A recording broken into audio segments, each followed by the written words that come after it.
get going. This first one should be so. The original pick was Anthony Davis. Let's not waste time here. I picked Anthony Davis again. Dion Waiters. No, I'm kidding. Anthony Davis. I mean, yeah. I could hear an argument for Lillard, but I mean, I think it's close. I think Lillard has had more playoff success on his own, but AD's kind of been on a pretty crap team when he was in New Orleans. In his first season with LeBron, they won. So he was one of the best number twos I've ever seen. I mean, I'm talking like, I think he might have been like a notch above like Pippen, D Wade level, like second options, man. Like he was nuts. I agree with that. And another thing too, the defensive component. I mean, Lillard has never been a good defender.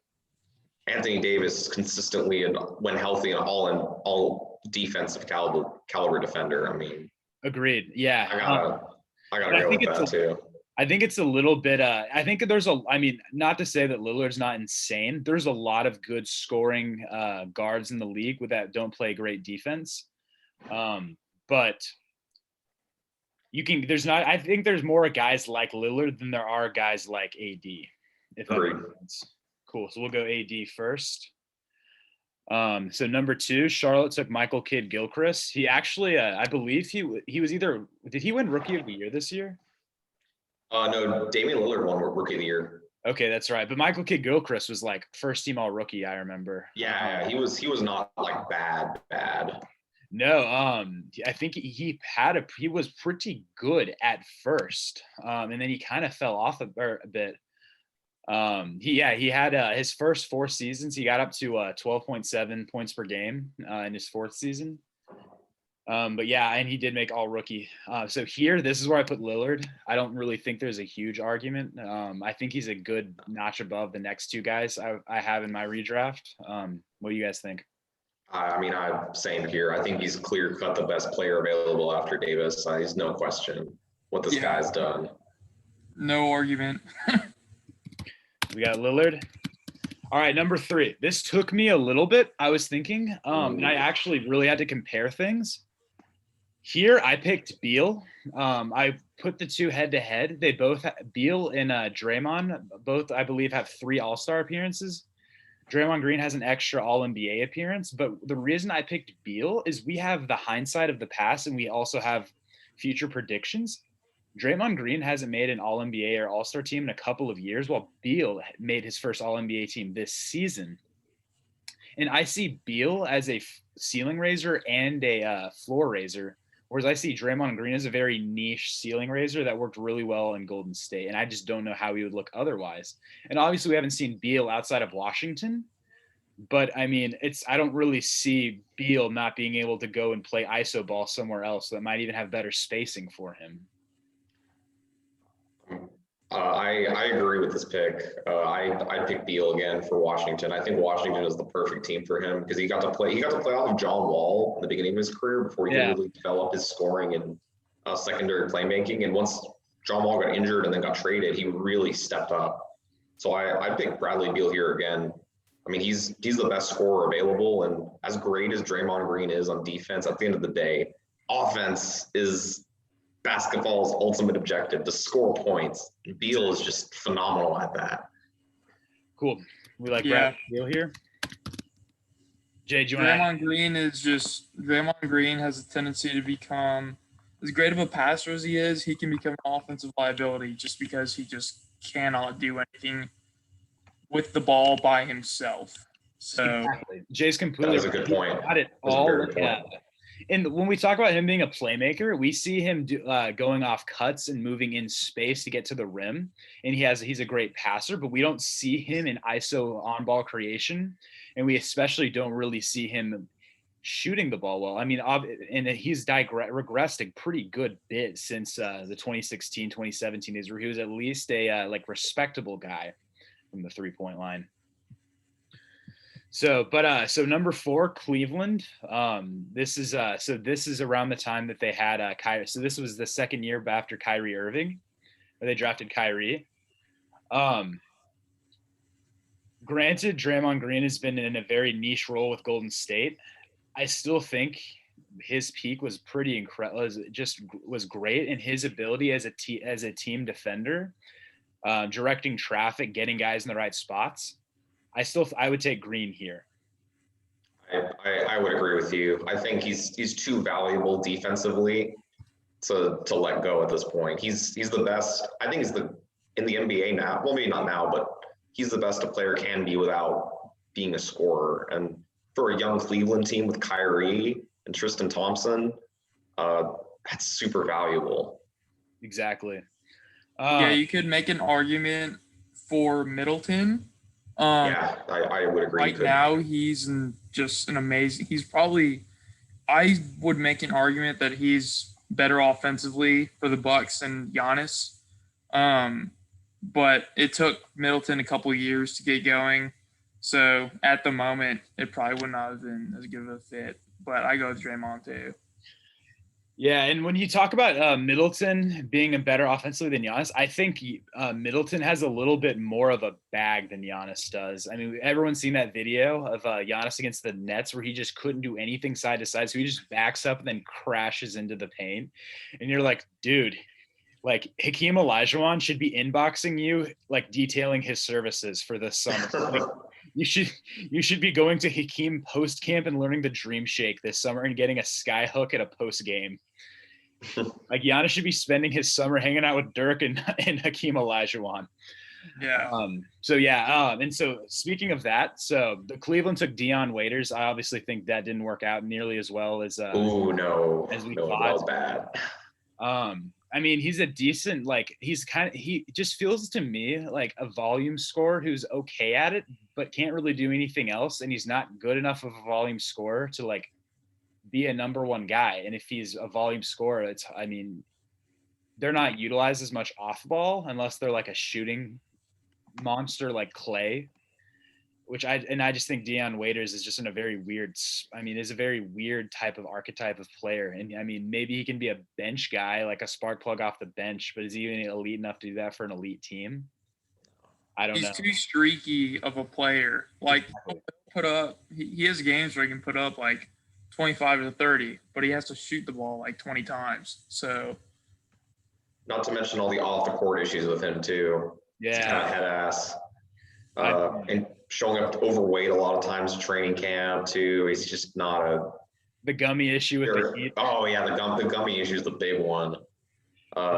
There's a reason JR and Dion. That's so funny to me that last season the Lakers won with Dion Waiters and JR sitting at the back of the bench, man. Yep.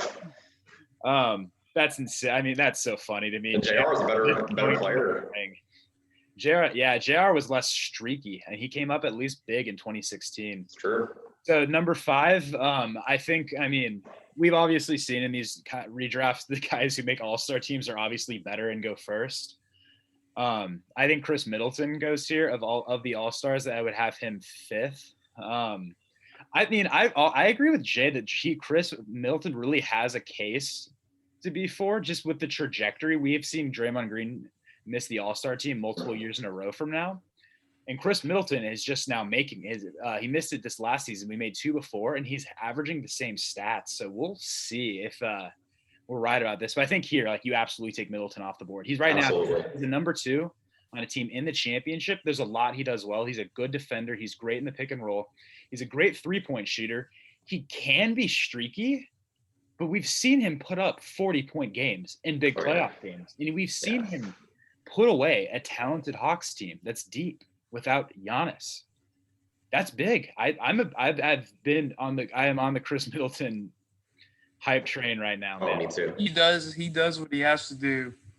Like, when Giannis is on the floor, he can be streaky, but it's because, he doesn't have to carry all that weight. He knows that he can just take, a couple bad shots or 2. But like when Giannis is on the floor, he's unreal. Oh yeah. I mean, I definitely do think he can struggle when he's that guy and teams can double him more. But yeah, it's also really interesting how a lot of ESPN analysts have talked about Middleton as, is he good enough to be a number 2 and whatnot? I'm like, Middleton was a middle of the pack 2nd round pick, and you're asking if this guy can be a number 2 on a championship team. Is an incredible career for the guy. I mean, Like, and I was kind of like, you think Chris Middleton's mad about you guys having that conversation? Dude, he was a second-round pick.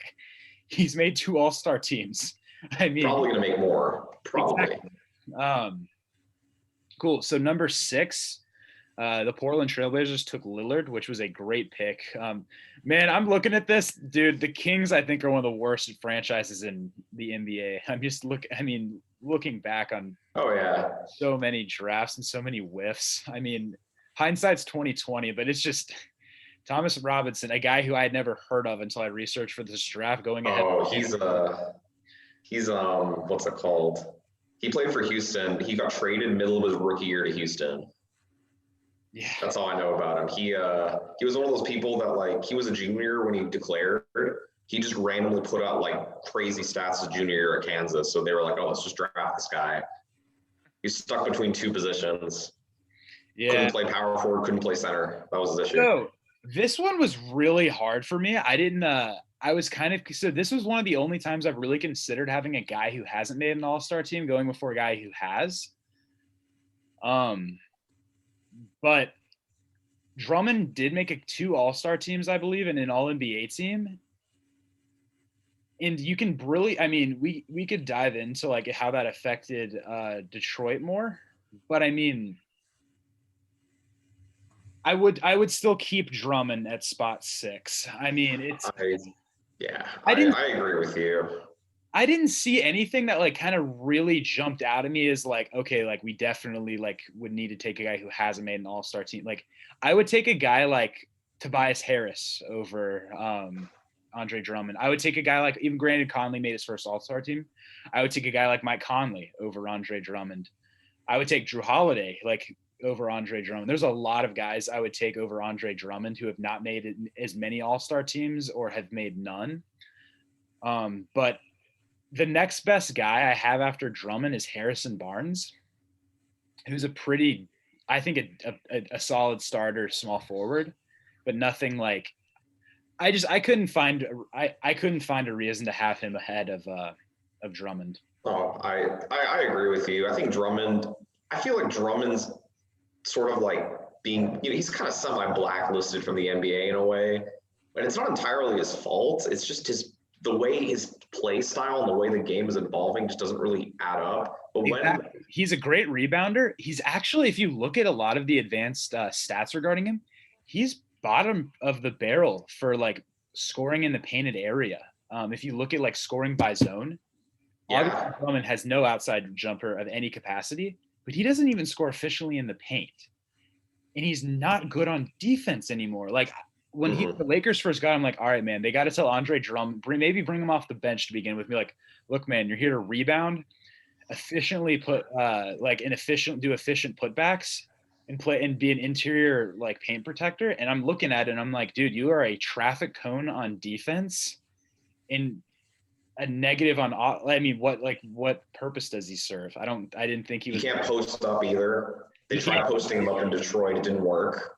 I mean, his whole game, he's basically like a poor man's version of Dwight Howard. That's kind of back when Stan Van Gundy was the head coach of Detroit. He tried to play Andre Drummond like that, and they were kind of successful a little bit like that, but it didn't. He's just not the same. Dwight Howard has twice the athleticism of Andre Drummond. Exactly, and he's a much better defender. Yeah, Jay, did you have Andre Drummond here? I also had Drummond, and it's just because, I mean, you could say like Harrison Barnes was, because he was on the Warriors when they won their first championship, right?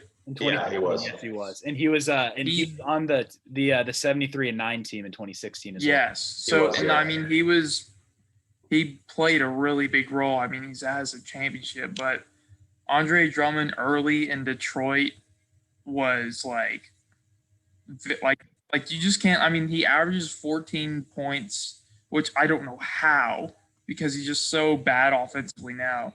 He averages 14 points, 13 rebounds for his career. So, and you really don't see that anymore in the NBA. I'd argue he's the best rebounder in the NBA currently. Oh, yeah, that's agree. Like Kevin Love numbers before he made that transition into being that stretch forward. And I know this isn't like a perfect thing, but win shares is a measure of how much your stats contributes to win. Like there's X number of points, assists, rebounds, and whatnot in blocks in a game. Andre Drummond has almost double the amount of win shares as Harrison or Barnes. Drummond has 62.6 and Harrison Barnes has 38.8. And Harrison Barnes has 2,000 more minutes played. So I think as far as like if you're having a ideal fit on a championship team, yeah, you take Harrison Barnes. But if you're going to want to get fans in the arena and at least get to the playoffs, Drummond, at least early in his career. Looking at the team, because Drummond used to be a pretty solid defense. Like, yeah, he was like let's send me all defensive teams. Point, wasn't he? No, he wasn't. He didn't make an all defensive team, but he was never in Detroit. Like during his heyday, like mid 2010s, he wasn't awful. Okay, so yeah, he hasn't made an all defensive team, but he's gotten all defensive votes. Yeah, so he's not. He used to be better. All right. Do you guys have anything else, or should we move on to pick 7? I think it's. I mean, I'm going to be honest. This draft, there has a very severe talent drop off after like the top 5 or 6, and I'm kind of seeing it here. So I got to go with Harrison Barnes. He's like easily. I think he's the only. Let me check my big board. Yeah, I'd say he's the only one of the few full-time starters still left.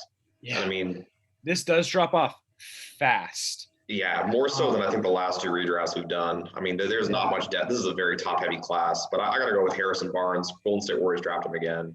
I mean, I also had Harrison Barnes, and honestly, what I think is pretty nuts, I had a lot of guys going in the same spots in this draft. I mean, I really did. I mean, teams drafted well this draft. They did. I mean, let's look at the top. The only, AD was a good pick. MKG, not a good pick. Dion Waiters, not a good pick. Thomas Robinson, but they got the top 3 guys in the first 6 picks. That's not bad at all. I would say. Yeah. I mean, if you look at past drafts, guys like Kawhi Leonard and Paul George were dropping, and Gordon Hayward dropping to like mid-teens. I mean, this draft did a very good job of taking its top level talent high up. And I also thought this draft was nice for had some really nice second round guys, but not a lot of role playing like second round guys. I guess what I mean by that is they had like there wasn't a lot of depth in the second round. There were some really solid guys, but not a large amount of them, if that makes sense. No. It was a lot of players washed out of the league. Yeah, quickly. But I thought this was also not bad for being undrafted. JaMychal Green, Ken Bazemore, and Mike James were all undrafted this year. And JaMychal Green, Dindy and I obviously know because we were Grizzlies fans, he was a solid role player. I mean, maybe I forgot about Ken Bazemore. Fuck. I forgot he was in this draft. I didn't see that. Yeah, dude, you always got to check for the free agents, man. That's how we got Joe Ingles in 09. And No, I checked. I think I just didn't see his name. That's fine. It's fine. Good, we'll talk about him when I had him coming up. Dude, honestly, Ken Bazemore had better stats than I even remembered. He's like he's been a double-digit scorer for like 9 years, which is pretty solid. Been around for a while. I mean, still in the league too. Yeah, he was a starter for the Warriors this year. I mean, I think at this point we need to start talking about him. And obviously, let me go ahead and slide in Harrison Barnes, number 7. All right, so I guess enough said about Harrison Barnes. I mean, he's solid. He's a solid starting small forward or power forward. Yep, efficient. I mean, give you buckets, play some decent defense, space the floor. Now, Toronto at 8. They originally had Terrence Ross. Again, not really a bad pick right here. I mean, he has also been a double-digit scorer for a large part of his career. I think he's starting to fall off a little bit. But, I mean, he is 9 years in and, I mean, has had solid production in his career. So here, this might be at pick 8 a bit controversial and maybe a little bit of recency bias. I went with Jay Crowder here. I agree. I do agree with you. I could hear Evan Fournier because they did want a shooting guard here, but this is the Toronto Raptors. So this is when Chris Bosh had left. They had before they had Kyle Lowry, I believe, and they had DeMar DeRozan. And so those teams were very good. I think with DeRozan as a primary scorer, I think it'd be best to have a guy who's pretty good off ball. And so I like Jay Crowder here. Jay, what do you think? So I went with Fournier. And like it's it's one of those things where it's just kind of like you could pick either one or the other, and it would be a good pick. But I think overall Fournier is Jay Crowder's like great 3-and-D player, but I think Fournier is slightly better offensively. He can create his own shot a lot better. I think Jake, like keep in mind, like I'm a Heat fan, so I love Jay Crowder. But Jay's like, you mean the guy who helped us go to the NBA Finals? Yeah, I like that guy. yeah, that guy that's on every single team that's going to the finals now. But I think Fournier is just slightly better offensively. I wouldn't say slightly. I think it's a decent bit, especially when he's ISOing. Yeah. He's a better creator than Jay Crowder is for sure. He is. Yeah.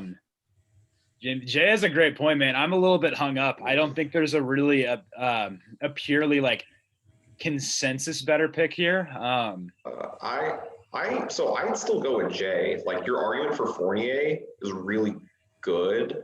And I do agree. Fournier is, I think, a more versatile offensive player, better creator. But Jay Crowder's defense is just so valuable. Like Evan Fournier has never been a good defender. I also like Crowder's switchability. Cool. So well, it looks like I guess the majority rules, so we're gonna have to go Jay Crowder.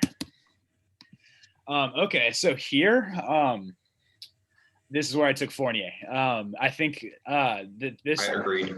This Detroit. I mean, this is the 2012 Pistons. So we're getting past Chauncey Billups and like we're getting way past like the Chauncey Billups, Rip Hamilton era. This is kind of where they're starting to rebuild.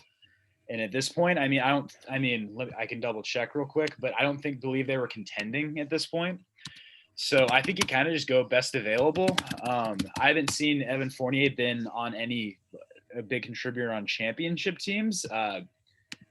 He was putting up great numbers for a Magic team who was like a fringe playoff team for a while. But I would go best available Evan Fournier here. I'm agreed, especially this Detroit team. I think their leading scorer was like Greg Monroe or something like that at the time. Dude, so I think they need secondary scoring and shot making, and Evan Fournier is the best option. I'd pick him here. Got him for a steal. What'd you say? This when the Celtics traded for him this year. Yeah, they just traded for him. They got him for a steal. Oh yeah, they didn't give up like much for him at all. No, 2 second-round picks for a guy who was averaging like 17 points per game. That's on good efficiency. He's exactly. No, he at number 9, you just want like a good starter. So Evan Fournier, hands down. Absolutely. And yeah, if we look it up, they were 29 and 53. They were a bottom of the barrel Eastern Conference team with a couple of, so they actually had Chris Middleton, Drummond, Brandon Knight, and Greg Monroe, you said, and a really old Tayshaun Prince. So, I mean, yeah, they full rebuild here.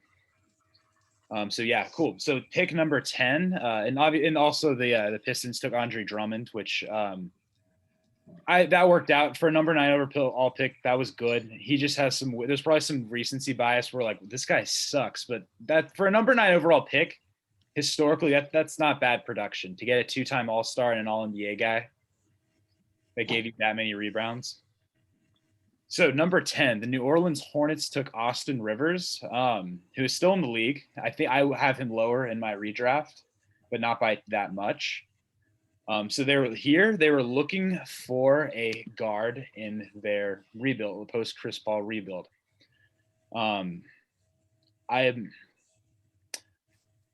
So I think there's a lot of guards and wings here that have good scoring ability and are actually really, really close as far as like points per game, win shares. Oh, I know what you're talking about now. Yeah. I had the same issue at number 10. I want to hear who you had first. So what you're talking about, there's 3 players that are basically all like shooting guard, small forwards. They're all like 6'5", 6'6", skinny guys. I know. I'm Terrence thinking of Ross, 2 right now. what? I'm thinking of 2 right now. Well, I'm thinking of 3. I'm thinking of Will Barton, Jeremy Lamb, and Terrence Ross. They all are like effectively the same player, and all of them have also had like weird injury issues too. Very similar stats too. So what was kind of deciding for me, Will Barton was playing some awesome. I think has gotten better. It's not. I don't think he's going to get much better, but I think at this point in his career, he's kind of treading water where Terrence Ross is starting to go regress a little bit efficiency wise. So I went with Will Barton here. Yeah, I went with Will Barton. You can literally look at like the stats, like both Will Barton and Terrence. Like I was torn between Barton and Terrence Ross. And both of them like started off their careers like not making big impacts. And then they both made pretty solid impacts on their both their teams. But the thing that did it for me was Will Barton was actually contributing to a playoff contending team. He was a big component of the Nuggets this season. Yeah. And Terrence Ross being on the Magic now, correct?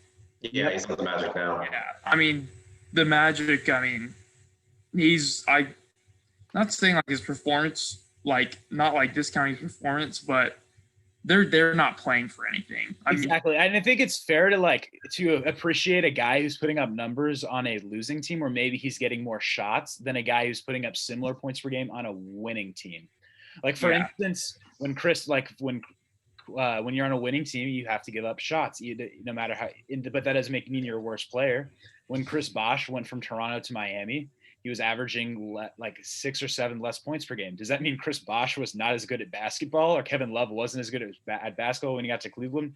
No, they just got less shots. So if Will Barton's putting up similar stats on a team that was 3rd in the Western Conference, sharing the ball with Jokic, Jamal Murray, Michael Porter Jr., Aaron Gordon, I would do that. So cool. Do we like Will Barton here? You guys actually convinced me to go Will Barton. I went with Terrence Ross solely because of his he had some like bigger highs, if that makes sense. So that's fair. I don't know if you guys remember this. I think his 2nd year in the league, Terrence Ross randomly scored like 50 points. Yeah. I think it's just the scoring ceiling is just too high. I think is higher than Will Barton, but I do also get your argument that Will Barton's putting up those similar numbers, similar efficiency on like potentially championship teams. So you guys swayed me. I'd go Will Barton too. And also field goal percentage wise, Terrence Ross is shooting about 40% right now, which is which is lower than league average. Yeah. He's actually putting up about 15. He's been putting up 15 points per game for the last 3 seasons, which is nothing to like shake your head at, especially coming off the bench. I think he deserves to get the like 6th man of the year like debate personally. But also, he was in a dunk contest, just which I think is kind of funny. People forget how athletic Terrence Ross is, but I'd pick Will Barton here too. I think they'll sway me. 11. This is Portland. They took Myers Leonard, who I kind of have mixed feelings about. I think there were a couple years ago when Nurkic was out in the playoffs against the Warriors, and Enes Kanter was fasting for Ramadan, I believe, and wasn't playing heavy minutes. Myers Leonard played pretty well. The Warriors swept them, but if you look at the point differentials, they didn't get blown out any game, and they were leading for most of the game. So it's a little bit misleading there. And like when you think, oh, they got swept, but they were in every game though. Yeah.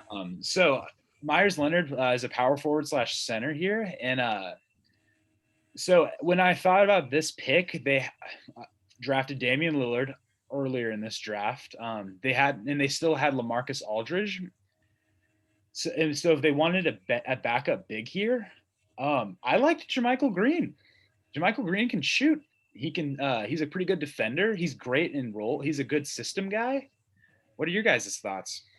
I actually went best player available, and I just did Terrence Ross. Out of like the 3 like skinny shooting guard small forwards, I was like, he's the next best one. Yeah. So I went with him. I also went Terrence Ross. especially based on the way that this new draft was going, since you have them taking their big man, Andre Drummond at number 6. You want to go, and they don't have Dame. So you want to go and get a guard that can move the ball and make his own shot. And then Terrence Ross is just that next best guy. Yeah, that's a great point. If they did get their big guy in Drummond going along with that is true. Aldridge, that would be probably not the most efficient thing to have him coming off the bench. Yeah, that's a great point. In this redraft, we do have them getting Drummond instead of Lillard. So yeah, you would want to get a wing scoring guy to go to pair with their good big depth. So yeah, okay, cool. That's fair. You guys swung me. We'll go Terrence Ross. So now number 12, Houston took Jeremy Lamb, who had his best seasons in Charlotte, but is still a pretty good role player with the Pacers. He was in, if you guys remember, he was in the James Harden trade. He was, yeah. My goodness, man. James Harden for what was it, 2 first-round picks, Kevin Martin, who was a good scorer, and then Jeremy Lamb, man, what a steal. I mean, in hindsight, it doesn't even look, not to get too off tangent, but actually, yeah, we won't get off tangent there. So number 12. So we talked earlier how Jeremy Lamb is kind of the odd man, is in that Will Barton, Terrence Ross, good role-playing shooting guard. So this is where I went with Terrence Ross. So, and I had Jeremy Lamb 1 later. So I'll go with Jeremy Lamb here. What do you guys think? I agree. Also, one thing I noticed when I was really trying to figure out who I draft out of the 3 of those first, Jeremy Lamb actually has the highest 3-point percentage. That's huge. He is the best. He is the best shooter out of the 3. But there are guys like Kyle Korver and JJ Redick who are in this league who can't do much of anything except shoot really well, and they're still in this league for that reason, or at least Jeremy Lamb can do that, and he can average 14 too, and be a solid bench scorer or a mid-level starter. So I draft him at 12. I just think this is so crazy to me. Of the guys who are dropping out from the 03 draft, Kyle Korver, what's left is LeBron James and Carmelo Anthony. But you know who but then it was Kyle Korver who outlasted Dwayne. I don't want to say Chris Bosh because it was blood clots, but he outlasted Dwayne Wade. That's something. Shooting. Right? Shooting. Yeah. Dwayne Wade's the best player in NBA in Heat history. Yes. But he couldn't shoot at all. He could not shoot. Dude, Dwayne Wade was one of the best slashers I've ever seen, man. Yeah. So Dwayne Wade had no 3-point shot. However, he was probably one of the best guys at shooting the mid-range jump shot off the backboard. Oh yeah. And he made his free throws. Free throws. The way that his game was so unique. I'm a Heat fan, so I love Dwayne Wade. His game was so unique, and you can if you look back to when they won the championship in 06, oh my gosh, dude was absurd. Not to get too off tangent, and this is a take. I think obviously I would have Kobe Bryant over Dwayne Wade all time. In a heartbeat, not thinking twice. I think Dwayne Wade's 6th playoff run is better than anything Kobe Bryant did in the playoffs. That peak. That's true. He carried that team basically single-handedly. I would say. No offense, Shaq, but Shaq was decent, but he was not putting up prime numbers. Oh yeah, I'm actually going to put together a post that said, "Did Dwayne Wade carry Shaq?" The same, similar to how I did Shaq carry Kobe? Shaq did not carry Kobe. That is a 1A, 1B type of thing. Absolutely. But I don't think I think it's actually Dwayne Wade might have carried Shaq a little bit. God. That was his team. No, man, yeah. But yeah, cool. So, we just did Jeremy Lamb, and now we're talking about Dwayne Wade, which is never a bad thing, man. So cool. So number 13, the Phoenix Suns took Kendall Marshall. I didn't know who this was. He's out of the league. He is. So this is post. I believe was this the year before Nash went to the Lakers? This was the year Nash went to the Lakers. Yeah, so they were really starting. They were rebuilding here. They had a weird pseudo rebuild where they were kind of good with all their bevy of guards. Like they had like Isaiah Thomas, Goran Dragic, and like Eric Bledsoe, like all on the same team and like trying to play, which was weird. But I think, I mean, if that's what they're still going for, if you have a team with a bunch of good, like poor defenders, but solid, not that Bledsoe's not a good defender, but Isaiah Thomas Isaiah Thomas isn't, and I don't think Dragic is known for his defense. I'm going to throw JaMychal Green here. I mean, they're 3 and D bigs who can shoot. I mean, they pair well on a lot of teams. JaMychal Green can get minutes on a lot of good teams and is still in the league. What do you guys think here? You know, I actually put Mo Harkless here actually, because JaMychal Green. It took JaMychal Green a little bit to really get going in the league. Yeah, that was the only reason why. But I can see an argument for JaMychal Green, but it's just longevity and just consistency. I put Mo Harkless at 13. Yeah, man, let's compare them. So JaMychal Green has played.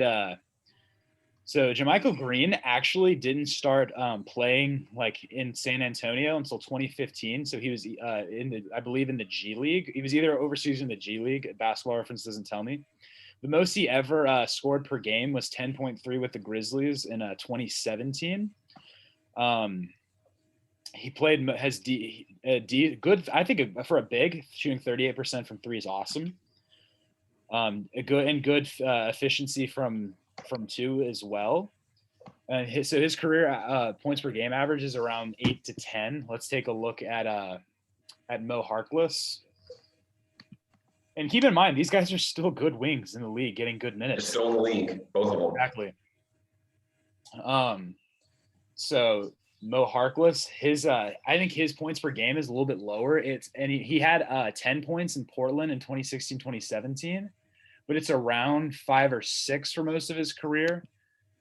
I mean, if we really want to get into this, we could get into the nitty gritty of their defense. I'm going to take a quick look at win shares here to compare the two. So Mo Harkless has 22.5, and so Mo Harkless has 22.5, and I actually let me Google, since JaMychal Green was undrafted, I have to Google his win shares. I'll quickly look at that. Jay, do you have any? Who'd you have here? So I'm nowhere. I put Dion Waiters here. Really? Huh. Yeah. So Dindy and I are arguing. Now us talking about it is like since I've heard y'all's input, I was like, oh, they're gonna freaking kill me for putting them here. But no, we're not. I want to hear your piece. I want to see why. So Dion Waiters. So like, if you think about like Phoenix, Phoenix is entering a rebuild at this point, correct? Yep. But keep in mind that how Dion Waiters is as a player and scorer, and think about them having Goran Dragic, Eric Bledsoe, and Isaiah Thomas on this team. Yeah. Already. See, I totally did not take that into account. The only thing I really looked at with him here was just like his average points per game. Now I don't really know why I put him here at this point, but like name recognition. Drafted, his rookie year he averaged 14. Second year he averaged 16. So he like really contributed offensively for a good bit. But you do have like all of the, he's got off-court issues, and he's really not a great defender. I was just thinking. I honestly don't know. You were going for scoring, so I'm just thinking about points, putting up points. And it is super easy. But I mean, basketball is about scoring points, so obviously, I mean, it's fair to think like, hey, this guy scored a lot. We should put him in our redraft. I mean, like, and he had a better ceiling, I think, than those two players if you're going by potential. But it's just like you said, those off-court issues, just like. So here's the thing. So JaMychal Green's career win shares are about 20, and Mo Harkless's are 22.5. but JaMychal Green had 2 less years in the league. So that would mean that JaMychal Green's win shares per 48 are higher than Harkless's. But again, we have to consider like it took JaMychal Green a little bit to get in the league. Yeah. This is tight, man. I have no idea. JaMychal Green was a better scorer. You can also say like it took him longer to get into the league, but I mean, he made it and had an impact. So like, but would you rather have Mo Harkless on your team for 2 more years or JaMychal Green for 2 less years? I'm still gonna go with JaMychal Green because I love the 3-point shooting and the scoring. Okay. And Mo Harkless might do some other stuff. It's up to Jay. Jay has to break the tie. see, I'm going to. So I had JaMychal Green and Mo Harkless like back to back at 16 and 17. Okay. And I had JaMychal Green over Mo Harkless. So I'm gonna go with JaMychal Green.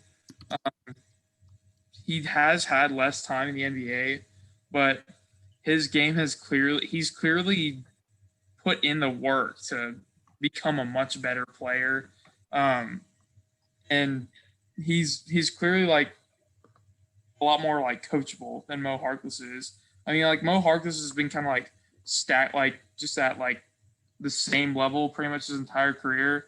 Like JaMychal Green really like put in that work and like got out and like So are you saying in a way like JaMychal Green has a higher projection for the rest of his career than Mo Harkless? Yeah. Okay. I see what you mean too. It's because JaMychal Green trended upward, whereas Mo Harkless was pretty stagnant for a while. Yeah. Okay, that's fair. I like that. Okay. And like Indy, I don't think this is very tight. So I mean, I don't think we're. Yeah, no, I mean, I don't like. They're both very similar in terms of like their impact in the league. I mean, and at 13, it's like you got to really split hairs. So I understand. Yeah, I do not argue with JaMychal Green at 13. So at 14, the Bucks took John Henson. I think there's a couple more like best available guys that can contribute than just, I mean, a backup big. I hear in my redraft I had Austin Rivers, but there's a couple of guys I could hear here. I could hear Kent Bazemore. I think we should start talking about him as a solid starter for a while. Oh, sweet, man. We got Leonardo. Leonardo's here. What's up, bro? Hey guys, what's up? Cool, man. You want to catch you up to speed real quick? Oh, I'm sorry, guys. You guys already started. I mean, here in Brazil, I thought it was the same.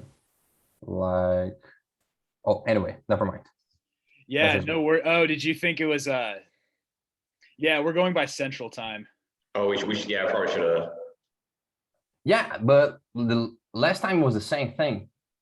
Well, I don't know. Maybe there's some difference in the summertime, at least here in Brazil, but I don't know. Maybe whatever. Hey man, no worries. Cool. So we'll catch you up to speed real quick. So we had AD, Lillard, Beal, Draymond Green, Chris Middleton, Andre Drummond, Harrison Barnes, Jay Crowder, Evan Fournier, Will Barton, Terrence Ross, Jeremy Lamb, JaMychal Green. Okay. Then we're on pick 14 with Milwaukee, taking John Henson. And this is kind of where this is where it gets a little bit tougher. And it's kind of like, okay, who's the best role player that you can build your team with? And I had Austin Rivers here. I could hear Kent Bazemore. I could hear Mo Harkless. What do you guys have? I didn't really value. I've had Austin Rivers a little bit lower than this personally, and I completely forgot about Kent Bazemore. But hearing what's available, I put Kent Bazemore here. I think his shooting is just, I mean. Yeah, I like. It's too good to pass up, and he's too versatile to pass up to. Being able to play the 2, the 3, and probably even the 4 if you want to go super small. But yeah, I'd put Kent Bazemore here. Honestly, I like Kent Bazemore here a lot too. Just, I mean, a guy who averaged 10 points per game for like a decade. I mean, still a starter for the Warriors. That's fair. I mean, yeah. Yeah, I agree. Yeah, I went with Austin Rivers initially, But I think Kent Bazemore has definitely been more like efficient over his career. Austin Rivers has had some like really good years. Like the 2016-2017 season and 2017-2018 season, he averaged 12 points per game and then 15 points per game. But then it's kind of just dropped off to like 8 to 7 points a game.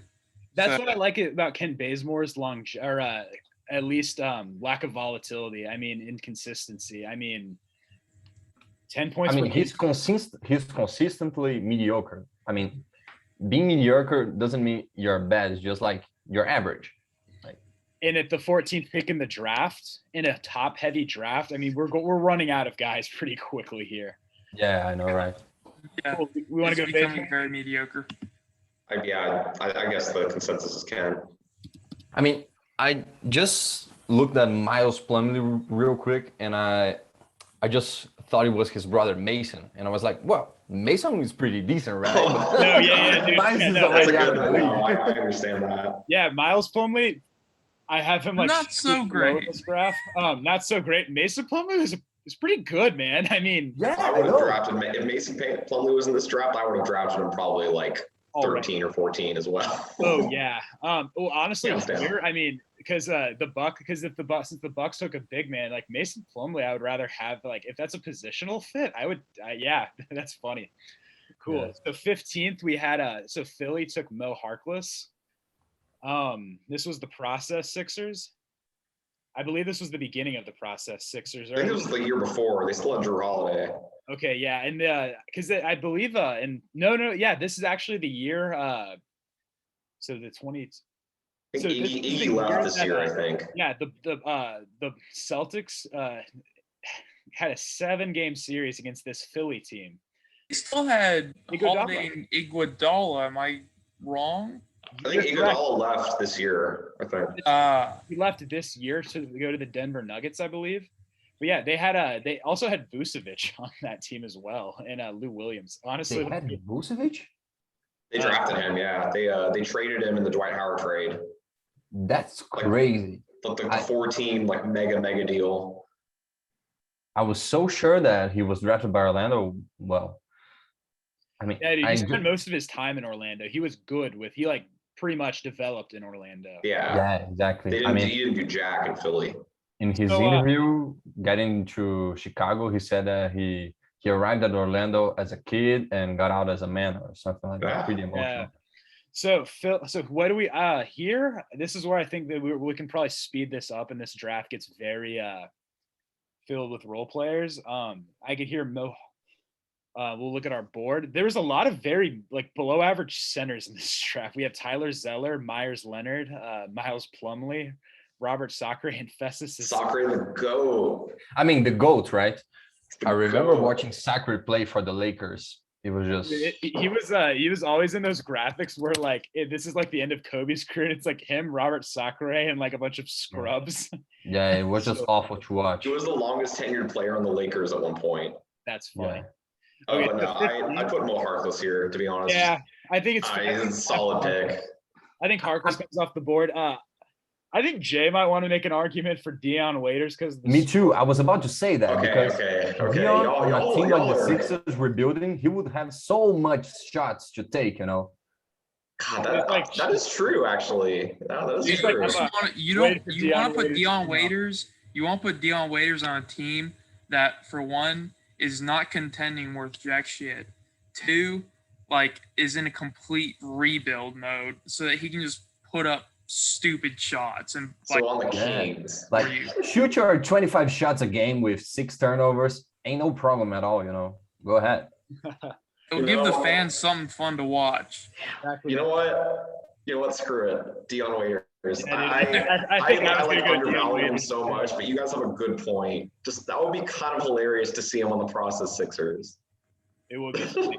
He would shred it on that team. I kind of want to see that. Dude, we that would be see funny. 25 points per game, 30% from the field, 20% from the 3-point line.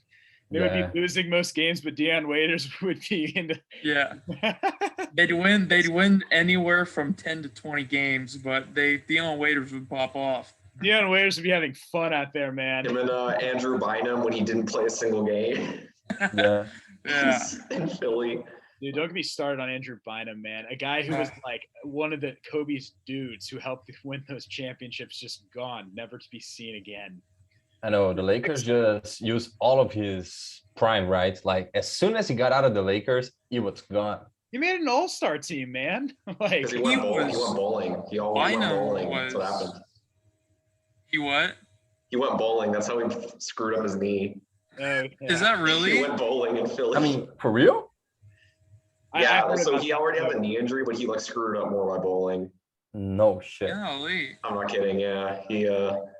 It's just really Yeah, funny. and especially a guy his size and weight, like so he was hefty, dude. So He was a big like dude. it's probably a lot harder to come back from a knee injury with his physique. Yeah, for sure. Okay, so Alright. 16. Because so Royce White played like almost no time in the NBA. I suggested Terrence Jones because he only played 6 seasons, but he had some really good scoring seasons, which I think is something to consider. This is Houston. I think this is starting to become the post Yao Ming McGrady time. So Okay, so listen to this. Terrence Jones was Julius Randle before Julius Randle was a thing. It's true. I mean, he's got a point. he could handle the ball. He could play in the post. He could shoot a little. I mean, was good in transition. So like a poor man's version of Julius Randle, you know. So I didn't think it was that bad for the Rockets. yeah, no, he had 3 seasons averaging double-digit points on pretty good efficiency. Wasn't actually a terrible 3-point shooter. I mean, he was like, almost like borderline respectable as a big. I put him here, but also at this point, I think like Austin Rivers, right? Austin Rivers, Mo Harkless is still on the board too. Yep, I was Yeah, about exactly. to say Mo Harkless. Michael, I think it's time to start talking about Michael Kidd-Gilchrist. Yeah, I could see an argument for him too. Ugliest jump shot in the draft, like easily. What'd you say? The ugliest jump shot in this draft. Oh, like It's dude, really, by a it's mile. really bad. It's so Oh, bad. gosh. It is awful. It was Oh my gross, god, it's man. so bad. I don't know how a guy can go I would just put number 2 with that Harkless. bad of a So jump shot. I mean, Yeah, I agree with Harkless. I think easily, like Terrence Jones, and I'm a Rockets fan. The issue with him is he flamed out so fast. Yeah, I mean I think that's Mo fair. Harkless has that longevity. I 3 mean, seasons of 10 points per game, or like a guy who's still in the league.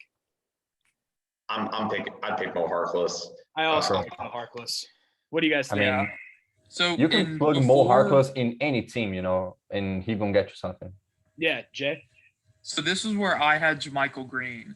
So, but we had JaMychal Green going higher, so we can go with Mo Harkless here. Okay, I think it's And yeah, we were talking like what's super interesting is we were talking like about JaMychal Green and Mo Harkless like as if we were interchangeable, and then once we were like, might as well take Bazemore off the board because of his shooting. because of his shooting, and then we were like Deion Waiters would be fun on the process six. We're like, okay guys, we got to take Mo Harkless off now. Like we cannot leave Mo Harkless on the board. Deion Waiters though, his scoring ceiling is like much better though. Like Yeah. So I don't blame. Like that's He's a great scorer, but just not good at anything else. yeah. Also, the off the court issues are a thing to consider. But yeah, 15, I'd pick Deion Waiters there. cool. So I mean, it seven. could be worse. You could pick him at number 4, like the It's true. But that was even a reach back then. Yeah, that's crazy. Yeah. So 17, the Mavericks had Tyler Zeller. This is 1 year removed from their championship with Dirk, I believe. So this team is still contending. I mean, I don't think they were favorites at this point. This is kind of where the Thunder and Spurs took over for a bit before the Warriors emerged. They wanted a big Tyler Zeller. I could hear some Another big who has a brother. Yeah, It's true. Cody in the same draft too. Cody Zeller. Cody They're Zeller all- in this draft. Was he in the same draft? No. He was in the I same mean, draft as Mason Plumlee in 20. They got drafted in 2013, Oh yeah. and both are better than their older brothers. Exactly. So I think of the bigs, I would rather have John Henson. You could maybe Myers. I mean, I think Myers Leonard's a pretty poor defender. And But yeah, what do you guys think? I'd go with John Henson over Myers Leonard. Myers Leonard, obviously the shooting, but there's a couple things to consider. I think for one, Myers Leonard was super injury prone for a while. Yeah. And that's a big thing. Another thing as well, and this may be some recency bias, off-court issues. You saw what happened with Myers Leonard a few months ago. Yeah. I don't know how much things were here. The anti-Semitic stuff, I mean, was enough for the Heat to get rid of him. I mean, you don't want that. You don't want that on your team. Are the Heat a good organization who consistently does smart thing? Yeah, I think the Heat are a great organization. Yeah, we've seen. But even from a pure basketball standpoint, though, like I said, just the injuries and the defense. So I pick John Henson. He was a solid defensive big, solid rebounder. Probably needed to muscle up, but I mean, at 17, backup big, I'd pick him. Yeah, because wasn't Henson pretty injury prone too? He played a decent bit. So he missed all of our so he only played 40 games in 20. Actually, this was the COVID shortened year. A little bit, but not terrible. Think like Anthony, maybe a little bit like maybe like Anthony Davis is now, sort of play like. You know who I'm thinking of? I was thinking of someone else. I was thinking, I can't even remember who it was, but it wasn't John Henson. So do we like John Henson here? I do. Okay, we'll go John Henson. Okay. And we probably want to speed this up a bit. We're getting into we start about 6:15-ish, and we're getting into an hour, so we'll probably want to start making these picks a little bit quicker. So 18th, the Rockets took Terrence Jones. This is where I had I had Dion Waiters falling this far in my redraft. Just because of I don't think Dion Waiters, we went over how he doesn't contribute a lot to winning as much as we'd like. So I could see Terrence Jones going here where he was originally. I could see Terrence Jones or Austin Rivers. I mean, that's right. Austin Rivers is still on the board. Yeah. Either one of them too. Rivers was good. Disagree with. I mean, I want to hear about a Rockets fan. I mean, I believe your choice will be the right one in this place. Yeah. So again, with Terrence Jones, he flamed out too fast. Austin Rivers, I'd say would be a solid pick here too, and he did play for the Rockets as well. But my pick actually on my board is Michael Kidd-Gilchrist. Okay, honestly, he's still on the board. I mean, he was a pretty solid starter for some, almost in the Kemba era Hornets for a while. Yeah, I mean, granted, he can't shoot for shit, but he had 2 double-digit scoring seasons. He has like 3 seasons at about 9 points per game. Decent efficiency, a lot better than you think. He had seasons averaging over 50% from the line, and then a couple got like 40%. Okay, over 50% from the line. Wow, that's amazing, right? For a 6'7", 6'6" guy. But yeah, I mean, fair. I mean, if you're at that, that's still a good possession. It's nothing to like freak out over. We are the 18th pick. No, I'd go with Michael Kidd-Gilchrist here. What? Also, so I'm a Grizzlies guy. Dindy is a Rockets guy. Jay is a Heat guy. What about you, man? Leonardo, what's your team? I'm a Laker fan. Laker Nation. Okay. All right. Okay. Dindy likes MKG. I want to hear what you guys want or have. I got Austin Rivers. I mean, I would pick Austin Rivers at 15th. Okay. So Jay? Yeah, I had Rivers at 14. So I would go with Rivers here. I mean, Kidd-Gilchrist, his shot is so bad. So, and I mean, Rivers could be the backup point guard for Harden. Austin Rivers started he was this playoff season, man, for the Nuggets. I mean, they eventually switched it up and brought him and Campazzo off the bench, I believe, but he was getting starter minutes for a 3-seeded Nuggets team. Yeah, exactly. Yeah, I mean, at this point, we got to get this guy off the board. You know what? I had him, I think, like 20th on my board, so that's not a bad. That's not a bad pick. Man, I'm keep looking at this. I'm like, wow, what a bunch of like less than below average bigs, but not like the guys that at least were in the league. I mean, we still have Mike Scott, Kyle O'Quinn, Terrence Jones, Quincy AC. Thomas Robinson, Sakura Azili. We still have Myers Leonard on the board. So 19, who would y'all pick? So they took Andrew Nicholson, who was a big, and flamed out pretty quickly. Didn't provide good like minutes. Had his best season his rookie season. Of the bigs left on the board, at this point I was kind of throwing out guys and just kind of looking at win shares and minutes played. I think Kyle O'Quinn was decent. I mean, I would pick Terrence Jones, I think, honestly. Yeah, I think that's also a good pick. No Yeah, love we were for talking- Or Gilchrist. MKG. I mean, I could No. hear arguments for both of them. MKG needs some love. Pick this man. Yeah, you're right. Pick this so man. this was the He- Magic in 20. Yeah, this was about to be post Dwight, right? Because they were This was. I think they made the trade, the Dwight Howard trade after this draft.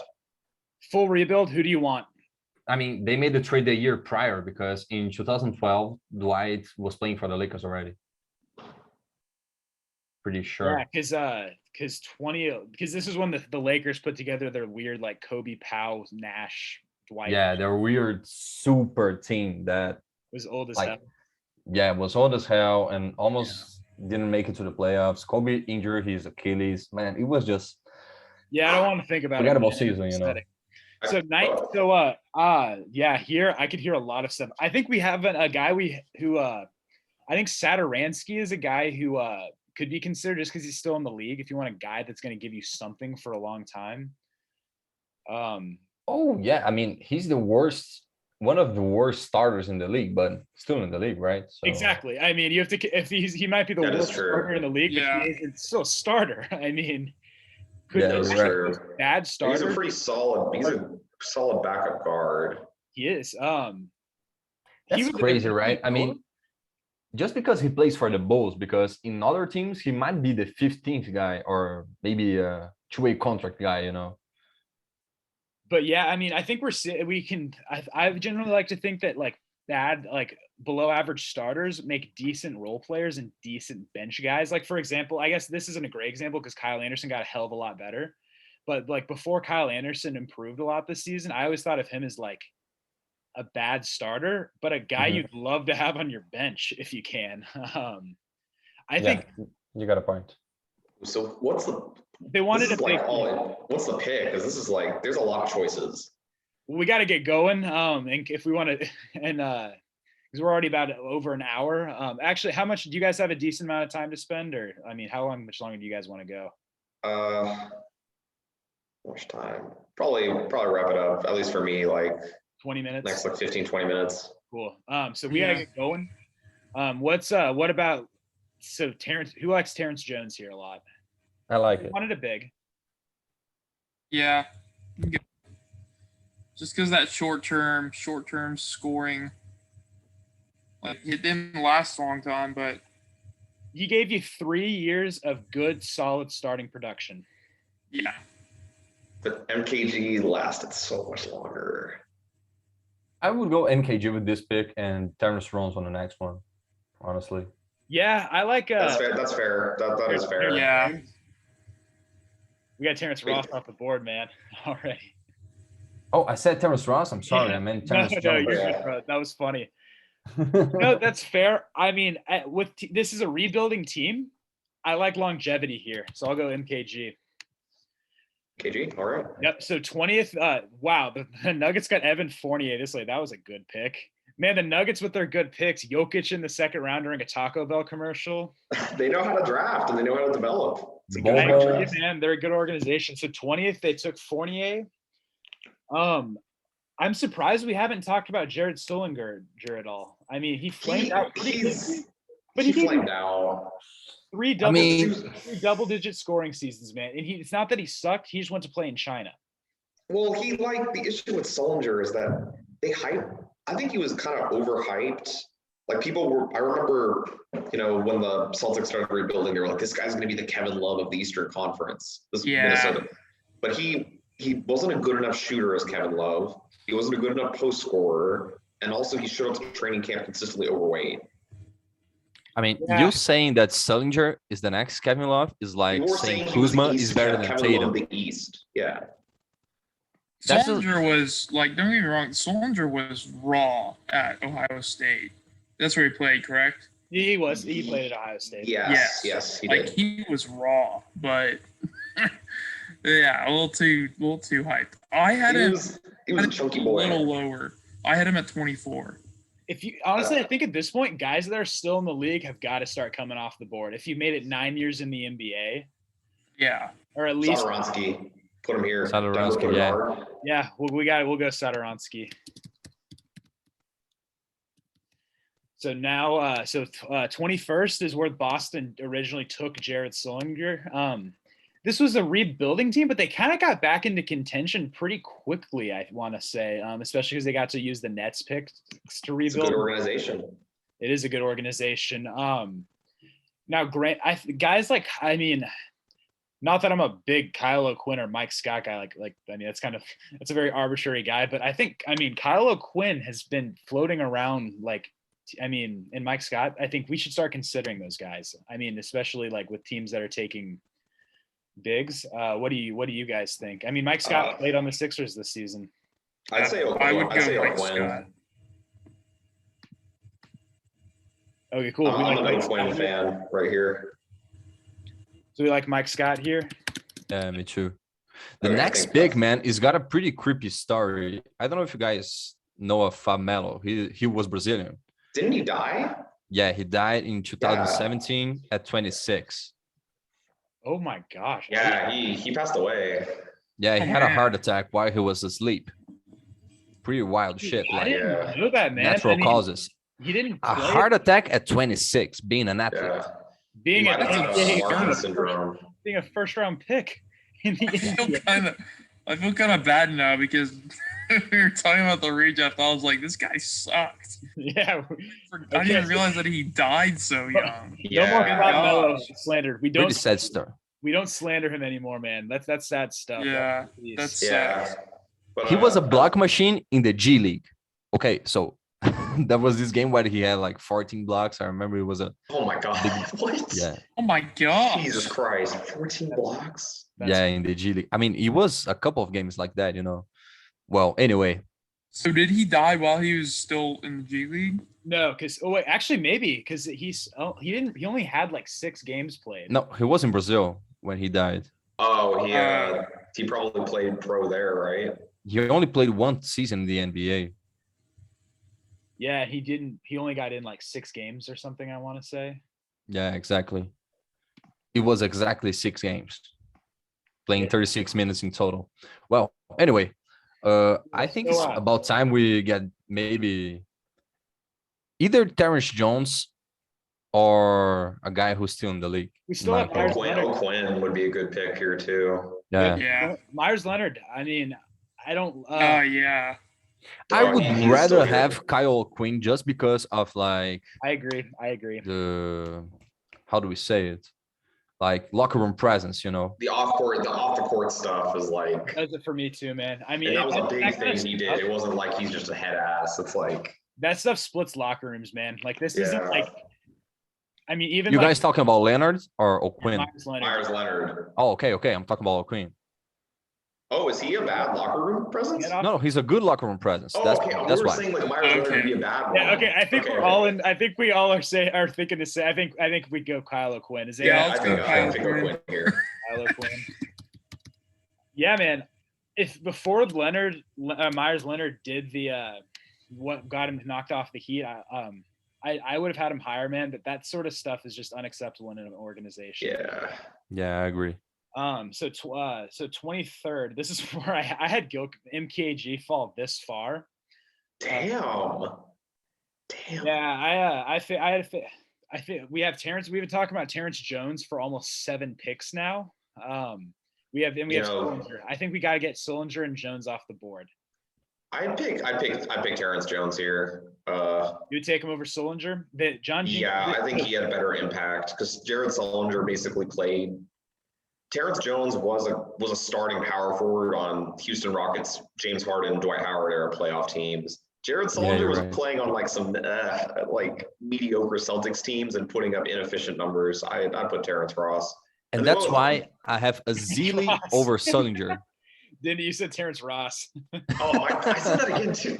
It's so easy to. It's so easy. I did that on the 2009 redraft. I said Tyreek Hill instead of Tyreek Evans. Yeah, I remember that. And like the same 5 thing. times. It was like, we're like, yeah, dude. Tyreek Evans was a wing scoring guy, and Tyreek Hill is a really good receiver. funny thing is, the Kings probably would draft Tyreek Hill. All right, man. It's So Probably better than Yeah. Tyreek Evans. we like Terrence Jones. Yeah. Yeah, Terrence Jones. Yeah. Okay, so 24. I'll be honest. I actually don't need. This is where I stopped. Like, I just was gonna go with what you guys had. Oh, okay. I would Screw it. drop Tyler Zeller. Festus Azili in there just because he was a champion with the Warriors, right? He only lasted 3 years in the league, though. He played Azili. out so quick, man. I would take a Tyler Zeller or a Miles Plumlee over an Azili. I would also. I put Zeller is the best on my board. I still, had Zeller at 23, so I would go with him. Or I also want to say, I think, Sure. like for the record, we don't condone anything that Myers Leonard did. We will include him in the redraft for how he was as a player and take into consideration how his actions would affect locker rooms and the team. Hey, do you guys think that's fair? yeah, That's fair. I'd still I put would say Tyler just since Zeller it's so above, recent. I'd say since it's so recent. I don't know. If we think it's what he said, I mean, obviously we do not condone anti-Semitism. If we want to just not include him at all, I would also understand that. Up to you guys. It's a pretty big thing he did. Well, more than pretty big. It's a really big thing he did. Yeah, I wouldn't draft him after that. Yeah. What do you guys think? Yeah, I mean, if I knew what had happened today back then, because I remember in the 2009 redraft, we did like knowing what we know today, what would be our pick. So applying this mindset here, I wouldn't draft him also. I mean, that taints organizations, you know what I mean? So yeah, I think honestly, out of respect for, and I mean, I don't think anyone's going to be like, oh man, I was looking forward to where Myers fucking Leonard was going to go in a redraft. You know what I mean? People are probably like, okay, did they go with Beal or Draymond Green? Is this Chris Middleton? Like, no one cares about Myers Leonard that much. No. I mean, so yeah, I think, well, we can just exclude him for the sake of being Decent human beings. Dumbass. for decency. Cool. So 24. I'm going Tyler Zeller. You like Zeller over Plumlee? Yeah, I think he may have lasted a little bit longer. I mean, it's the same thing almost. Yeah, they're basically So the I would same just player. put Zeller and go then Plumlee, then Azili, then whatever, man. I mean, Yeah, I think at this point we're just going to be like, all right, Just naming people. we're just going to be naming mediocre bigs. yeah. So It's Tyler, not like we aggregating much by this No. point. Yeah. Is Tyler Zeller good? Tyler Zeller had 17 win shares. Plumlee had 10.6. Yeah, I like Zeller here. Okay. We'll go Tyler Zeller. Yeah, and Zeller was in the league for 8 years. Plumlee was in the league for 7. So Yeah, that's how I did it on my board. I was just like, who lasted longer and who had a bigger impact. So Memphis took a guard, Tony Roten here. I think that's how you pronounce it. Oh man, dude, this guy's insane. On the process Yeah. Sixers, his first start, he got a triple double. I didn't know that. He was Yeah, pretty he- good. I mean, he flamed out quickly, but He he tore his was ACL. I mean, that's why. yeah, he was a And he- lefty, so crafty and so Yeah. quick. 17 points per game with the Sixers in 2015, and then He Yeah. tore his ACL. And just never the same. Yeah. yeah, that's Pretty crazy. streaky shooter, but he just relied so much on his quickness that when he tore his ACL, I mean, there was nothing much left there. Also, Yeah, I mean, triple he double had a his cool first little start. streak. He had a cool streak. He has negative win shares, which you only can get through like turnovers and like poor shooting. Being on the process. Yeah. Yeah, being on the process, you're right. I believe I could be wrong. I'm not. I believe either poor field goal shooting counts for VORP, which is value over replacement player, versus win shares. but also he had negative value of a replacement player. He was considered worse than what a G League guy would be. So I don't think we need to. I would include him in our redraft just because of. I didn't draft him. Yeah, neither did I. So win shares wise, let's just look at who we have. Who we have left that's decent. I mean, I wouldn't mind picking Plumlee here. Yeah, I Me mean, neither. He did start too. Remember that 2013, 2014, there was that Suns team that it was like the Eric Bledsoe, Goran Dragic Suns that randomly won like 48 games. He was the starting center of that team. yeah, we also can't be picky here because this is a top heavy draft and we're at the 25th pick. Yeah, sure. We like I'll go Plumlee here. Plumlee. Back up big for Marc Gasol in Memphis. Solid. All right, Miles Plumlee. Jay, are you cool with that? You have any objections? Oh yeah, no. There's really not a lot of arguments that are worth making at this point. We're like, did this guy like immediately flame? Did this guy do anything? We still have Solinger. So this is where Miles Plumlee. Wow, a guy like Miles Plumlee improved. That's funny. By one pick. Miles Plumlee came at the 26th pick, and we put him up at 25th. Miles Plumlee got better. That's so funny to me. Yeah. If Mason was in this draft, I'd draft him like 15. If who? If his brother was in this draft, he would have been like 15th for me. Oh, absolutely. Maybe higher. Okay, so the Pacers took Plumlee. Do we want to go with the next big off the board and go with I would go with Quincy Acey. Quincy Acey? Quincy Acey, okay. Yeah, Quincy Acey. Let's also I have not Solinger, but I'll hear that forget. argument. Let's also not forget that Satoransky is still on the board. Nope, he's off. No, we picked him Oh, up. he He's is. Yeah, he went Yeah, off. Where we're is at he? 20. He's a 20. Oh. Yeah. Okay. I'd hope Okay, he I wasn't think on- if I hope he Satoransky was wasn't on the available, board right now. He would be immediate. We wouldn't even be talking about it. Okay. I Um, forgot we already got him off the board. I So like I Quincy have- Acey. 7 years, 8.7 win shares. Technically has negative VORP value of a replacement player. Ezeli has a less win shares and has a positive, is just slightly better in VORP. Ezeli flamed out so fast. Like Yeah. literally, he only lasted like 3 seasons. That's why I didn't draft Ezeli because of that. AC you- had better highlights. Azili has a championship. I mean, there's not much to argue at this point, Like, I'd go AC here as well. I think I'd agree with that. I had Solinger originally, but AC lasted longer. So I mean, We need to get I think we do need to eventually get Solinger off the board, man. Like, he yeah, flamed out, man. yeah, you're right. I mean, Solinger yeah, would no, be- he's gonna get drafted. Okay, so do you guys like so we like AC here? I'm gonna pick AC. yeah, me too. Yeah. Leonardo swayed me. Cool. So 27th, the Miami Heat took a guy whose name I can't pronounce and have never Who is that? Who is that? Arnett Moultrie. He played 2 Have y'all heard of him? man. I've never heard of this guy. Okay, you did it. You pronounced it. Okay, I guess I did Congratulations. pronounce it. This was a power forward who was a 3 points per game guy, process Sixers.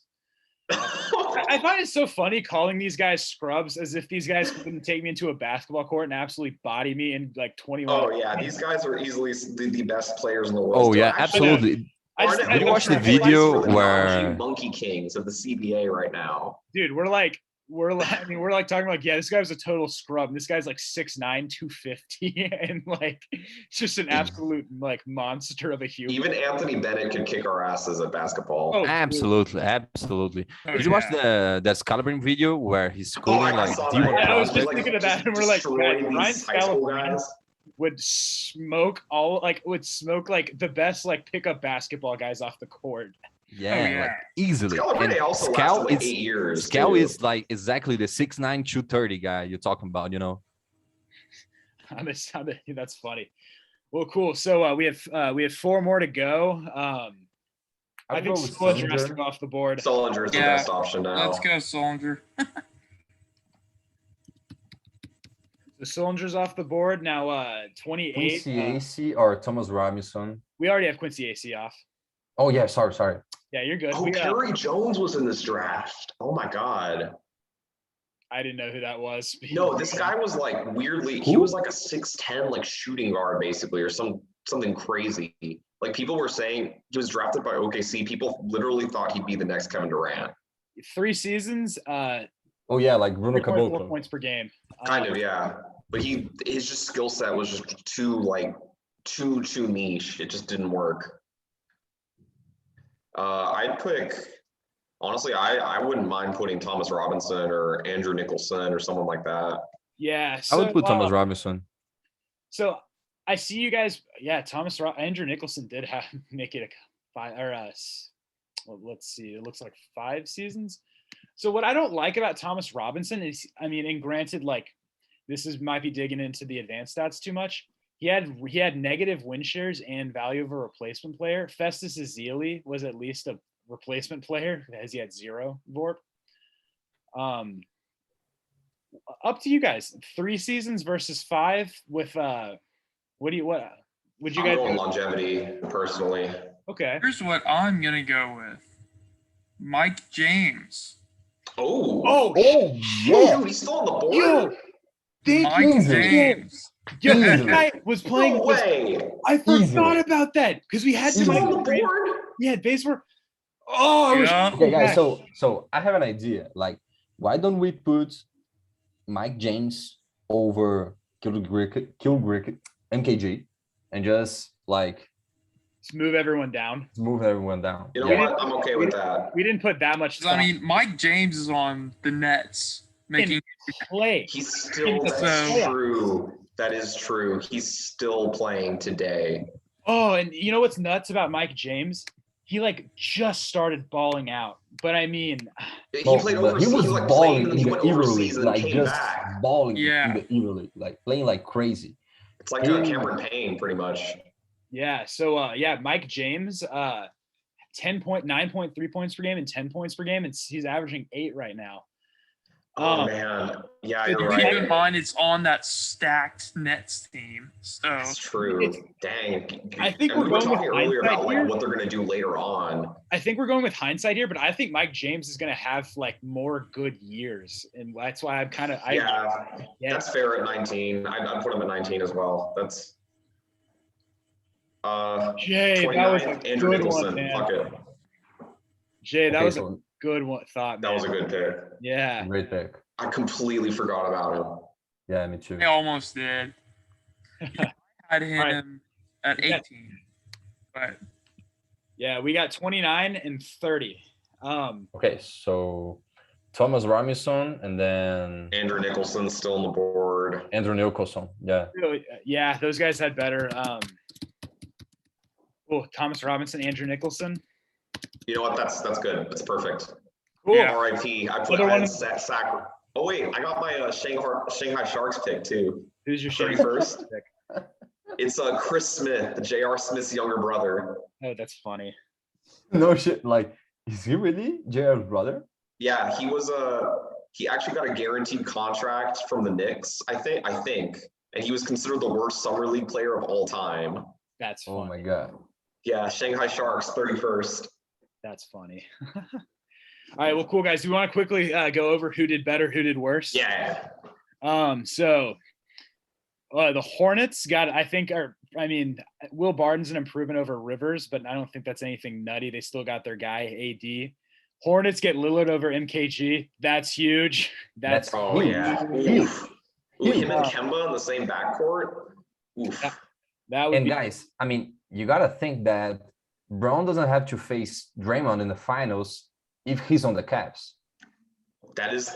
Oh my, my that is God. true. That is a good So- point. Oh, I've been thinking back to all these redrafts, and I'm like, the Cavs really could have secured LeBron like a three-peat if they drafted well, man. In 2011, Yeah. that Dindy and Joey and I did, the Cavs ended up, instead of getting Kyrie and Tristan Thompson, which aren't horrible, they were not horrible picks, especially not Kyrie. That was absolutely not a horrible pick. Yeah. But they ended up with Tristan and Leonard Dion. Thompson. I would have Leonard and Thompson over Kyrie and Thompson, or Klay Thompson Yeah. versus Tristan Thompson. No, that would be absurd. But I mean, if Draymond isn't drafted by the Warriors, just not being drafted by the Warriors, don't even bother being drafted by the Cavs.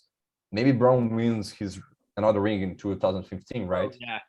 Sure, he easily does. If we're going by these redrafts, and eventually we'll do the one where they took Anthony Bennett over Oladipo, we're looking at a team where like we could have had like they might not have even had cap space because they would have had to pay Kawhi Leonard, Klay Thompson, Victor Oladipo. Oh, that's a good point. Maybe LeBron never leaves. What if Yummy goes back? Like, what if Cleveland builds a dynasty and just without LeBron? I mean, what if we see and they win a title before LeBron does, just like Dan Gilbert said. Dude, we have Cleveland with Draymond Green, Kawhi Leonard, Victor Oladipo, and Klay Thompson battling LeBron's Heat. Oh man, that's funny. That would be nutty. That is so funny. God. One thing I noticed about this redraft too, a team that definitely gets worse is Portland. Portland gets a lot worse. Yeah, they're getting Andre Drummond with LaMarcus Aldridge. I don't understand how you guys got Drummond so high in this list. Like, I'm a Lakers fan, so I watched pretty much a lot of Drummond this season. I can explain just like so much overrated. No, yeah, we all agree Drummond sucks. Yeah. Right now, I mean, is Drummond made 2 All-Star teams and an All-NBA team, and he was actually the last All-Star we had drafted. We debated putting Harrison Barnes and Crowder over him, especially Harrison Barnes. But we thought that Andre Drummond's peak of being an All-Star was enough for a team like Detroit, like that, just bringing wins to a team, bringing guys in the stadium. That like, even though like he obviously sucks now, and I would rather have Harrison Barnes.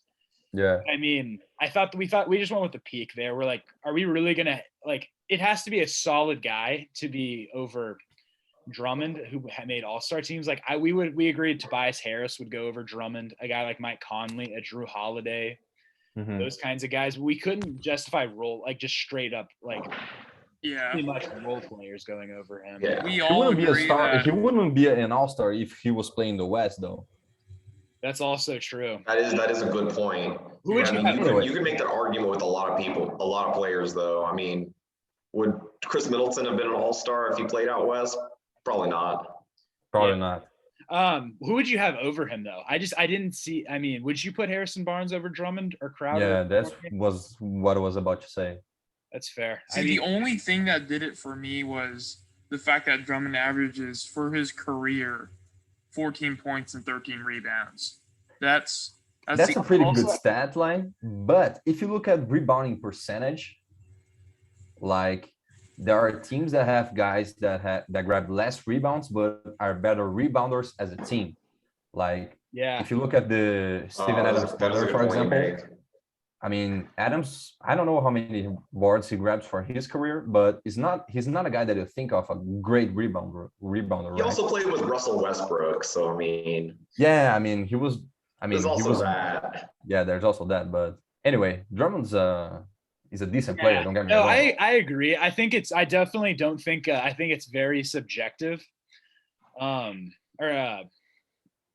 It just, when we looked at the win shares and the value of a replacement player, there's just so much. There was almost double the win shares in production over your career. So having we kind of went with like who had more production, who had the higher peak, even like rather than who would be better on a championship team, if that makes sense. Where would you put Draymond? Leonardo. I mean, Draymond 4th, Beal 3rd. I'd put him number 3. Okay, here was our argument. We thought so. They have the same number of All-Star appearances, I believe. Green has one more All-NBA team, but Draymond Green's a ceiling raiser, not a floor raiser. Beal could be both, and we think Beal is going to have more All-Star appearances in his future, while we're unsure of Green. I mean, if you think about the team that's drafting him, I do think that Draymond would be a better fit playing with Kyrie other than John Wall, maybe, just because of more spacing, I guess. I don't know. I mean, I would agree with that. We look at Draymond today, but I think he just had a great fit with the Warriors.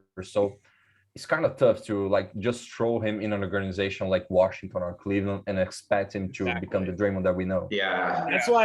That's why Jay had an argument for Chris Middleton, because if Chris Middleton has like 3 or 4 more years of 20 points per games and a couple more All-Star appearances, I would consider, and Draymond Green doesn't kind of get back up to the level he was. Or at least, I mean, and don't get me wrong, I think Draymond Green's still an incredible net positive for his team. Yeah. Discussing him against guys who are working. I mean, Chris Middleton right now is being debated if he could be a number 2 on a championship team and making all-star teams.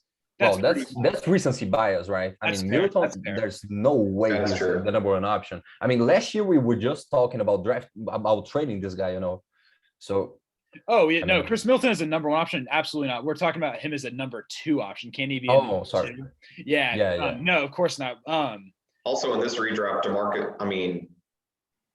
number 5, Chris Middleton. He's on a team with DeMarcus Cousins. Yeah. Great number 2. I mean, yeah, that's that spacing. Playoff team, man. Yeah, I think even in the West, you have a prime Boogie, and you have Chris Middleton. I mean, granted, it took Chris Middleton some time to get going. But he was a great shooter. You're the king, so you can never trust them. No matter who they draft. No, I totally true too. No, if you're the Kings and you don't draft someone like LeBron, I mean, I'm not expecting anything from you. Like the Kings are just the Knicks of the West. I mean, I'm pretty sure about that. I'd say they're worse than the Knicks. Yeah, for sure, because the Knicks are actually doing pretty good. Yeah. Well, cool. I totally forgot about just the fact that they had Boogie too, and they drafted Thomas Robinson. No, the Kings just drafted center over center over center. They drafted. To be a little fair though, Boogie is a center who you could make it work with because he can space the floor. Back then? No, back then he couldn't. But also even in 2012, they had 2 big lineups were still pretty common. Yeah, because they did the AD DeMarcus Cousins thing for a while. But they could space the floor, so it worked. Yeah, that's why it was good. They drafted Hassan Whiteside. The Kings drafted Hassan Whiteside after drafting Boogie and Robinson. Granted, Whiteside didn't do anything there, but yeah. Whiteside had a couple good years in Miami, but yeah, he was good at rebounding and blocks. It's actually pretty similar to what's happening to what happened to Whiteside. Yeah, honestly, man. Yeah, honestly, but I've talked about this so much. I think bigs with lots of skill sets and you can plug on teams are just incredible. Because a guy like AD, the Lakers were able to stomp the Rockets last year because they're like, hey, we're just gonna let Russell Westbrook leave him wide open. AD is a rim protector. And granted, PJ Tucker played great defense, but if you have a center who can play great defense, space the floor, you can still just then you can still take advantage of size mismatches and post up a guy like AD. As he did. And that's what we saw Brook Lopez do. I mean, Finally, because I just can't stand watching Mike Budenholzer screw up this team, Oh man, don't get me started on Mike Budenholzer. I was watching the Nets series. I'm like, okay, we can run the pick and roll with Giannis, Middleton, and Drew Holiday, where they almost run they run one screen, then the next screen, and that way they create a lot of space. And he's like, and we're like, nope. And Mike Budenholzer was like, that thing we did that worked? We're gonna make Giannis ISO. Yeah, there's making him ISO and pop threes too. Every time he does not need to be popping 3-pointers. I mean, the worst Nash was like, "Thank you for that." They were giving him a possession. They were giving up a possession off. I mean, the craziest thing about it is that Mike Budenholzer might stay in Milwaukee after this season. Yeah. If there's a great chance, I mean, he has made it to the finals. What else do you want? I mean, yeah, it's kind of hard to fire a coach that makes it to the finals. Dwayne Cade's one coach. Yeah, he sucks as a coach. It's happened before. It's happened before. Stuff like that's happened before, though. I think. So I love rooting for Doc Rivers because I like the guy. I think this might be Doc Rivers' time up, dude. Dude, I think he's overrated. He's overrated as a coach. He's a great leader and a great motivator, but he's not that good of a coach. Yeah. Because after Boston, he went to because he was the coach of the Clips, right? Lob City Clips. Yeah. I'll probably go ahead and stop recording now just because we're kind of rambling. But anything else before we stop recording? I think we're good. Yeah. Well, another good one in the books. Yeah. Yeah, man. Yeah, Doc Rivers. I'm bummed. I really love seeing minority coaches do well in the NBA and stuff and get opportunities, but he's just not doing well.